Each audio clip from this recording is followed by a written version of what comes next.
ఆకాశవాణి ప్రాంతీయ వార్తలు చదువుతున్నది కేసుమ. ముఖ్యాంశాలు: ఆంధ్రప్రదేశ్లోని శ్రీ పొట్టి శ్రీరాములు నెల్లూరు, వైఎస్సార్ కడప జిల్లాల్లో పర్యటించనున్న ముఖ్యమంత్రి నారా చంద్రబాబు నాయుడు. రాజధానిగా అమరావతికి చట్టబద్దత కల్పించే బిల్లును లోక్సభలో ప్రవేశపెట్టనున్న కేంద్ర ప్రభుత్వం. సంపద సృష్టి ద్వారా రాష్ట్ర ఆర్థిక వ్యవస్థను బలోపేతం చేసేలా ఆంధ్రప్రదేశ్ ప్రభుత్వం చర్యలు తీసుకుంటోందన్న మంత్రి నిమ్మల రామానాయుడు. హైదరాబాదులో ప్రభుత్వం చేపట్టిన మూసీ పునరుజ్జీవ ప్రాజెక్టుపై ఈ రోజు నుంచి ప్రజాభిప్రాయ సేకరణ చేపట్టనున్న తెలంగాణ ప్రభుత్వం. ఆంధ్రప్రదేశ్లోని ప్రతి శాసనసభ నియోజకవర్గంలో ఆదర్శ సౌర గ్రామాలు ఏర్పాటు చేయనున్నామని వెల్లడించిన మంత్రి గొట్టిపాటి రవికుమార్. వార్తల వివరాలు: ఆంధ్రప్రదేశ్లోని శ్రీ పొట్టి శ్రీరాములు నెల్లూరు, వైఎస్సార్ కడప జిల్లాల్లో ముఖ్యమంత్రి నారా చంద్రబాబు నాయుడు ఈరోజు పర్యటిస్తారు. మొదట నెల్లూరు జిల్లా వింజమూరులో నిర్వహించే పేదల సేవలో కార్యక్రమంలో పాల్గొని లబ్దిదారులకు పింఛన్లు పంపిణీ చేస్తారు. అనంతరం పాతూరు ట్యాంక్ బడ్డు వద్ద ఏర్పాటు చేసిన ప్రజావేదిక సభలో పాల్గొని ప్రసంగిస్తారు. ఏప్రిల్ నెలకుగాను రాష్ట్ర వ్యాప్తంగా 62.60 లక్షల మంది పింఛనుదారుల కోసం 2,724 కోట్ల రూపాయలను ప్రభుత్వం విడుదల చేసింది.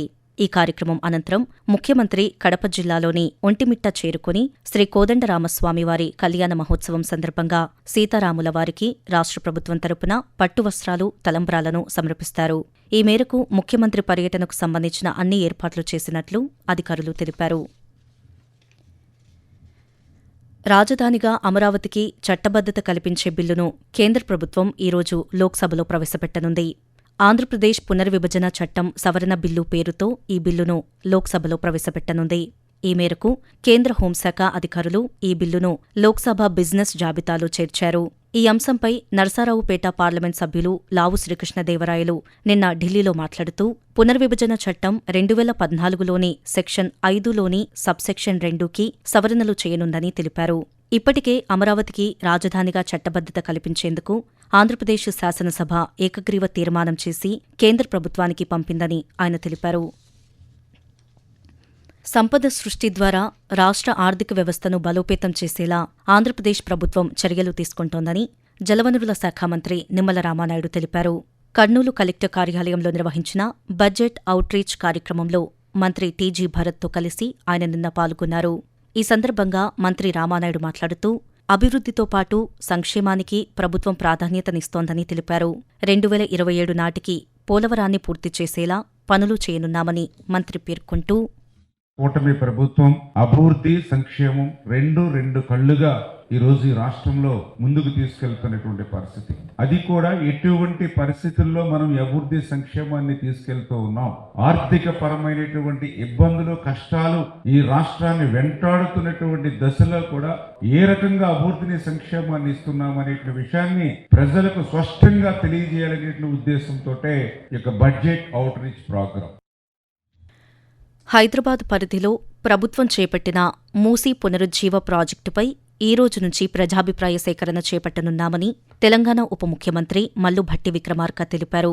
మూసీ నది పరివాహక ప్రాంత అభివృద్ధి సంస్థ MRDCL అధికారులతో హైదరాబాదులోని రాష్ట్ర సచివాలయంలో ఆయన నిన్న సమావేశం నిర్వహించారు. ఈ సందర్భంగా భట్టి విక్రమార్క మాట్లాడుతూ, ఈ రోజు నుంచి 15 రోజుల పాటు ఆన్లైన్లో ప్రజాభిప్రాయ సేకరణ జరుగుతుందని చెప్పారు.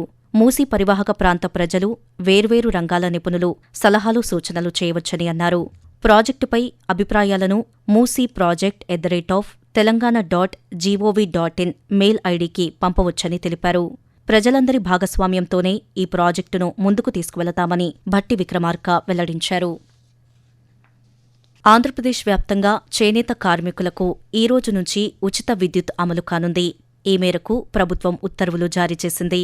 ఈ పథకం కింద సాధారణ చేనేత మగ్గాలకు నెలకు 200 యూనిట్ల వరకు ఉచిత విద్యుత్ను, అలాగే మరమగ్గాలకు నెలకు 500 యూనిట్ల వరకు ఉచిత విద్యుత్ను ప్రభుత్వం అందించనుంది. ఈ నిర్ణయం వల్ల రాష్ట్ర వ్యాప్తంగా మొత్తం 1,04,488 చేనేత కుటుంబాలకు ప్రయోజనం చేకూరుతుందని, పథకం అమలు కోసం ప్రభుత్వం ఏడాదికి సుమారు 150 కోట్ల రూపాయలను ఖర్చు చేయనుందని అధికారులు తెలిపారు. ఆకాశవాణి ప్రాంతీయ వార్తలు వింటున్నారు.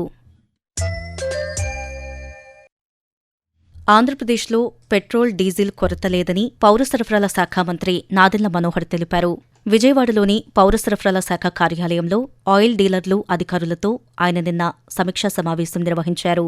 అనంతరం నిర్వహించిన పాత్రికేయుల సమావేశంలో మంత్రి మాట్లాడుతూ, మన రాష్ట్రంలో డీజిల్ కానివ్వండి, పెట్రోల్ కానివ్వండి, ఎక్కడ కూడా కొరత ఎట్టి పరిస్థితిలో కూడా లేదు. We're well prepared. ఇతర రాష్ట్రాలతో పోల్చుకుంటే ఇన్ఫాక్ట్ మన నిల్వలు చాలా అద్భుతంగా ఉన్నాయి. ఏ రోజుకి ఆ రోజు మనం సరఫరా చేసే విధంగా ఎక్కడ కూడా పొరపాటు లేకుండా వినియోగదారులకి చాలా స్పష్టంగా ఈ సమాచారం అందిస్తున్నాం. ఒక్క రోజు మాత్రం అందరూ కూడా అనుకున్న దానికన్నా ఎక్కువగా పెట్రోల్ కొట్టించుకోవడం, డీజిల్ కొట్టించుకోవడం, ఫుల్ ట్యాంకులు చేయించుకోవడం వలన ఆ రోజు ప్రత్యేకంగా ఉన్న పరిస్థితులను బేస్ చేసుకుని ఆ రోజు ఇబ్బంది పెట్టారు తప్ప ఎక్కడ కూడా ఇబ్బంది లేదు. ఆంధ్రప్రదేశ్లోని ప్రతి శాసనసభ నియోజకవర్గంలో ఆదర్శ సౌర గ్రామాలు ఏర్పాటు చేయనున్నామని విద్యుత్ శాఖ మంత్రి గొట్టిపాటి రవికుమార్ తెలిపారు. అమరావతిలోని రాష్ట్ర సచివాలయంలో విద్యుత్ శాఖ అధికారులతో మంత్రి నిన్న సమావేశమయ్యారు.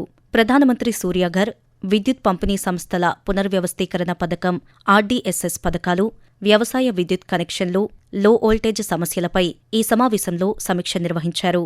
ఈ సందర్భంగా మంత్రి మాట్లాడుతూ, విద్యుత్ పంపిణీ సంస్థ డిస్కం పరిధిలోని 63 నియోజకవర్గాల్లో 2 లక్షల విద్యుత్ కనెక్షన్లను త్వరితగతిన పూర్తి చేయాలని అధికారులను ఆదేశించారు.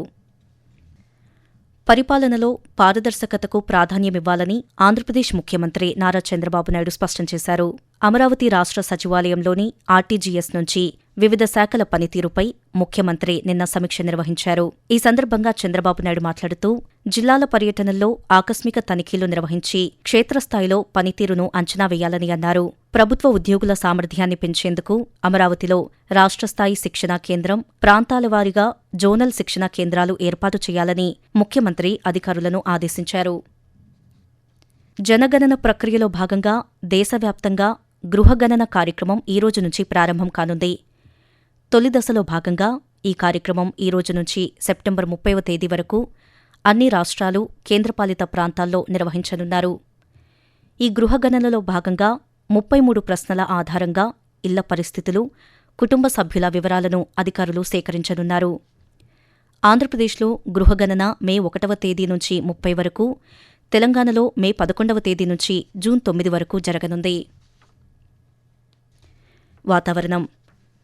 కోస్తాంధ్ర, దాన్ని ఆనుకుని ఉన్న తెలంగాణపై ఉపరితల ఆవర్తనం విస్తరించి ఉందని అమరావతి వాతావరణ కేంద్రం తెలిపింది. దీని ప్రభావంతో ఈరోజు ఉత్తరాంధ్ర జిల్లాల్లో అక్కడక్కడ పిడుగులతో కూడిన వర్షాలు కురిసే అవకాశముందని పేర్కొంది. తెలంగాణలోనూ ఈరోజు తేలికపాటి నుండి ఒక మోస్తరు వర్షాలు కురిసే అవకాశముందని హైదరాబాద్ వాతావరణ శాఖ పేర్కొంది. తెలంగాణలోని గ్రామీణ స్థానిక సంస్థలకు 15వ ఆర్థిక సంఘం నిధుల కింద 247.94 కోట్లు విడుదల చేసినట్లు కేంద్ర పంచాయతీరాజ్ శాఖ ప్రకటించింది. 2025-26 ఆర్థిక సంవత్సరంలో తొలి విడత కింద ఈ మొత్తాన్ని విడుదల చేస్తున్నట్లు వెల్లడించింది. తెలంగాణతో పాటు రాజస్థాన్, మహారాష్ట్ర, ఉత్తరాఖండ్, మిజోరాం, మేఘాలయ రాష్ట్రాలకు కలిపి 1500 కోట్లు విడుదల చేయగా వాటిలో 16.52% నిధులు తెలంగాణకు మంజూరు చేశామని తెలిపింది. ప్రాంతీయ వార్తలు ముగించే ముందు ముఖ్యాంశాలు మరోసారి. ఆంధ్రప్రదేశ్లోని శ్రీ పొట్టి శ్రీరాములు నెల్లూరు, వైఎస్సార్ కడప జిల్లాల్లో పర్యటించనున్న ముఖ్యమంత్రి నారా చంద్రబాబు నాయుడు. రాజధానిగా అమరావతికి చట్టబద్దత కల్పించే బిల్లును లోక్సభలో ప్రవేశపెట్టనున్న కేంద్ర ప్రభుత్వం. సంపద సృష్టి ద్వారా రాష్ట్ర ఆర్థిక వ్యవస్థను బలోపేతం చేసేలా ఆంధ్రప్రదేశ్ ప్రభుత్వం చర్యలు తీసుకుంటోందన్న మంత్రి నిమ్మల రామానాయుడు. హైదరాబాదులో ప్రభుత్వం చేపట్టిన మూసీ పునరుజ్జీవ ప్రాజెక్టుపై ఈ రోజు నుంచి ప్రజాభిప్రాయ సేకరణ చేపట్టనున్న తెలంగాణ ప్రభుత్వం. ఆంధ్రప్రదేశ్లోని ప్రతి శాసనసభ నియోజకవర్గంలో ఆదర్శ సౌర గ్రామాలు ఏర్పాటు చేయనున్నామని వెల్లడించిన మంత్రి గొట్టిపాటి రవికుమార్.